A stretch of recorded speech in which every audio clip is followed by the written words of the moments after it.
En virtud del Tratado de Versailles, firmado en 1813, Fernando VII regresó a España en un clima de entusiasmo popular y aclamaciones, pero con su retorno se planteaba un dilema.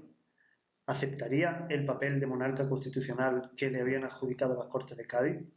¿O reclamaría el papel de monarca absoluto que le correspondía según la tradición del antiguo régimen? Desde su entrada en España, los partidarios del absolutismo le incitaron a restaurar el viejo orden de cosas, máxime teniendo en cuenta que la fuerza real de los liberales y su implantación en el cuerpo social era mucho más reducida de lo que su influencia en la obra legisladora de las Cortes de Cádiz podía hacer sospechar. En este sentido, Fernando VII, que en marzo había entrado en España por Gerona y se dirigía hacia Valencia para desde allí emprender camino a Madrid, recibió en abril el documento conocido como Manifiesto de los Persas, un escrito redactado por 69 diputados serviles, recordemos que así denominaban en las Cortes de Cádiz los diputados liberales a los diputados partidarios del absolutismo, en el que se animaba al monarca a ignorar las propuestas liberales y a restaurar la monarquía absoluta, a la que se consideraba como el resultado de la razón y la inteligencia, y no de la arbitrariedad y el abuso como la presentaban los liberales. Pronto defraudó Fernando VII las expectativas de los reformadores y liberales, que habían luchado por su reinstauración en el trono. Anuló la Constitución de Cádiz de 1812 y toda la obra legisladora de las Cortes gaditanas. Restauró el absolutismo y todas las viejas instituciones, incluyendo la Inquisición. Fernando VII no se conformó con ignorar toda la labor inspirada en los principios del liberalismo, sino que acometió contra los liberales mismos, sin reparar en el hecho de que ellos también habían luchado contra los franceses para conseguir su regreso a España como rey legítimo.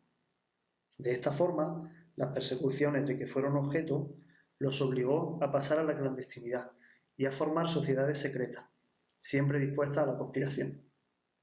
Muchos fueron arrestados, otros decidieron exiliarse a Francia o Inglaterra. El protagonismo de los militares como árbitros de la vida política o impulsores de los cambios de rumbo político compensaba el escaso desarrollo y la debilidad de la burguesía española, que por sí sola carecía de fuerza para imponer sus pretensiones políticas y económicas por las vías legales. El primer pronunciamiento liberal aconteció en 1815 y lo protagonizó el exguerrillero Díaz Porlier en La Coruña, que proclamó la Constitución de 1812, si bien la falta de apoyo propició su detención y fusilamiento una semana después. Pero el de mayor importancia fue el pronunciamiento del comandante Riego en 1820, que consiguió imponer un giro político al reinado, iniciándose el trienio liberal. Entretanto, en las colonias americanas surgían levantamientos independentistas, animados por la experiencia norteamericana y los principios liberales. Esto supuso un fuerte revés político y sobre todo económico, ya que se interrumpió el comercio con América y se perdieron los ingresos fiscales procedentes de aquellas tierras, especialmente necesarios por la grave situación económica que atravesaba España tras la Guerra de la Independencia. El 1 de enero de 1820, el comandante Riego se pronunció en Cabezas de San Juan, Sevilla, con parte de las tropas que iban a embarcar para sofocar a los sublevados americanos, y proclamó la Constitución de 1812. Todo parecía acabado cuando la sedición se extendió por otras ciudades, La Coruña, Zaragoza, Barcelona, etc. Finalmente, Fernando VII se vio obligado a capitular y en marzo juró la Constitución de 1812. Se ha hecho célebre su frase «marchemos, francamente, y yo el primero, por la senda constitucional». Si la intención de las Cortes de Cádiz de acabar con el antiguo régimen e iniciar el proceso de revolución liberal había sido frustrada con el retorno de Fernando VII en 1814, parecía que en esta segunda oportunidad sería posible llevarla a cabo, ya que se contaba con el juramento constitucional del rey. Pero pronto se evidenció que el monarca no marchaba muy francamente por la senda constitucional, pues utilizó todos los resortes que la Constitución de 1812 le proporcionaba para obstaculizar las reformas legislativas de las nuevas Cortes liberales.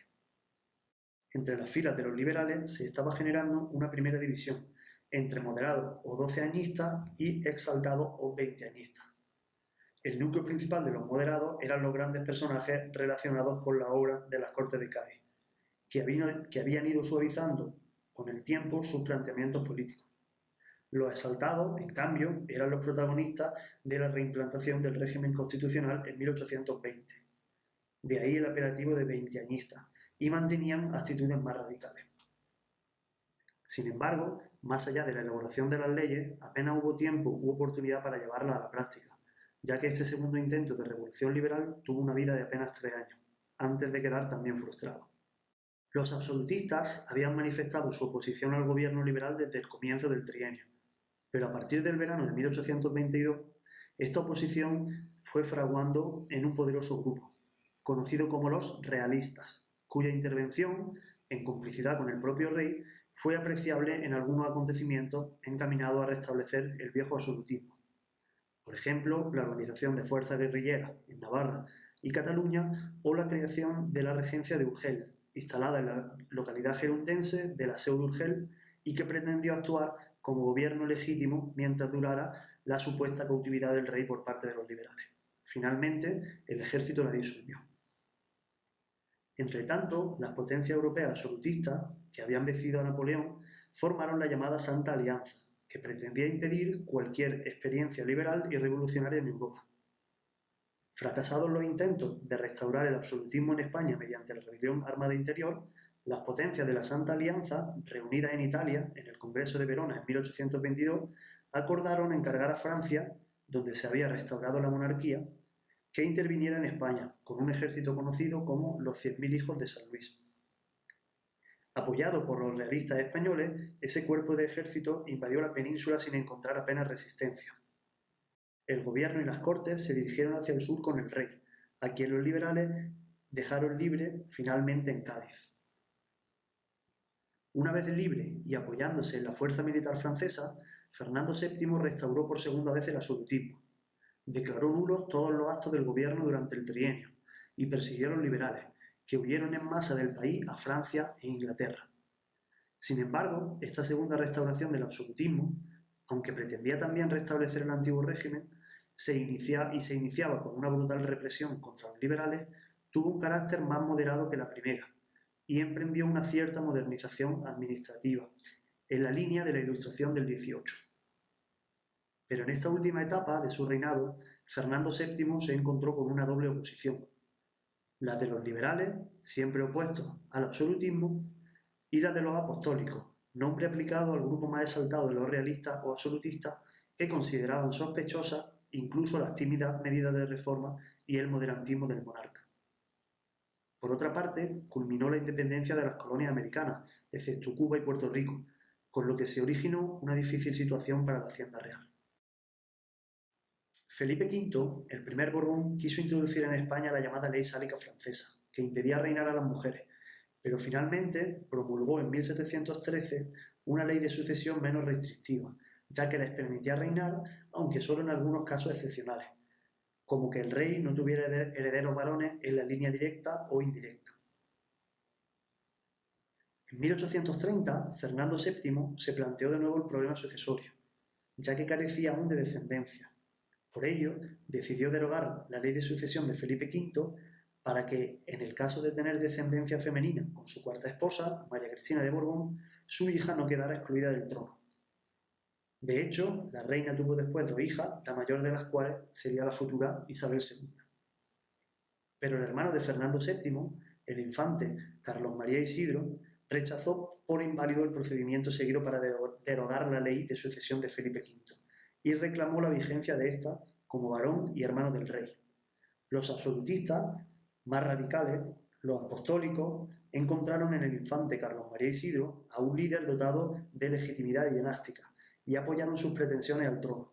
Nació así el problema del carlismo, que agrupó a la fuerza absolutista y desencadenó una cruenta guerra civil a la muerte de Fernando VII.